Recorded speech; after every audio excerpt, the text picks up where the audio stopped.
Sabado, pumunta ako ng simbahan. Pinagdasal ko. Sabi ko, nandito kami sa simbahan. Inaantay ko kung magpupunta ka. Hindi. Pinauna mo yung pride mo. Na dapat, ikaw yung magsusumama sa akin eh, kasi ikaw may kasalanan. Pero ako'y nagmamakaawa sa'yo. Nagmamakaawa ako sa'yo na piliin mo kami ng anak mo. Alam mo naman yung hinahanap ka ng anak mo minsan. Tuwing gabi, hindi ka makontak. Sasabihin na anak mo, nakalapag yung phone ko, mami, daddy call. No, anak, hindi natin makontak ang daddy. So, bakit ka ganyan? Sobrang sama ka namin sa'yo. Minahal kita, di ba? Sa tuwing umuwi ka, pinag-iinit kita ng tubig. Para sa paa mo, pinaghihilot kita pag masama yung pakiramdam mo. Kahit masama yung pakiramdam ko, iniintindi pa rin kita. Ano mo sasabihin mo sa akin? May nakikita kang mali sa akin ngayon. Wala na. Sasabihin mo, wala akong pagmamahal. Anong ginawa ko noon? Walang taon. Alam mo, ang hirap ko nung nagtitraining ka. Sinabi ko sa'yo, di ba lahat nakasangla, pati ATM ko nakasangla. Para may pambayad lang ako sa sasakyan nung punta sa training mo. Bakit nangingib ako sa parents mo? Hindi ako nag-iig. Sinuro ko lahat kahit nahihirapan ako. Sabi mo, wala akong pagmamahal. Pinagpapantaan kita. Kilala mo ako. Bakit? Nagawa ko bang malakit? Nagawa ko ba? Bakit nagsinagalit ka, di ba? Nagagalit ka yung... Saan mo sinasaktan?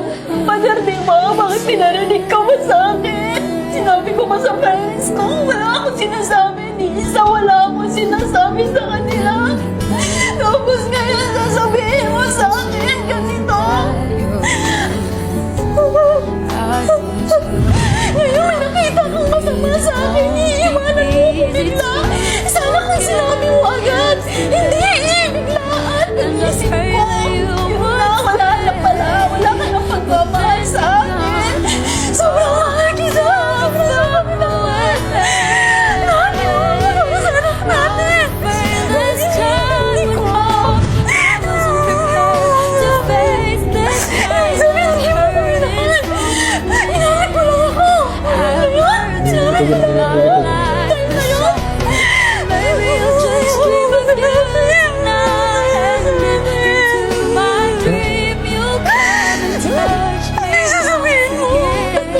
Tatlong buwan mo lang nakilala yung babae. Sinabi ko sa'yo, di ba, may consent pa ako sa inyo.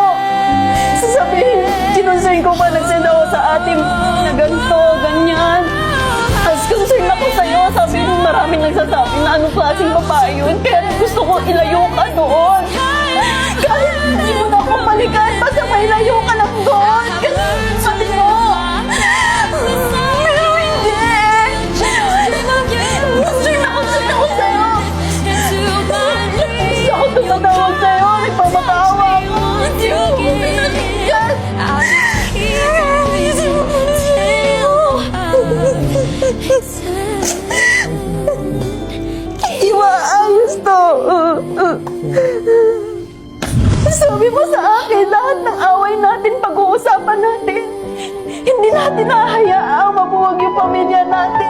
Ano sabi mo? Hindi mo hahayaang mawalang ng tatay yung anak mo. Di ba sinabi mo yun? Tapos ano mo yung ginawa mo? Sasabihin ng anak niya, huwag na kailangan niya ng tatay niya. Dahil lang sa pagganong reason, iniwanan mo kami. Hindi ka nanindigan sa mga sinabi mo.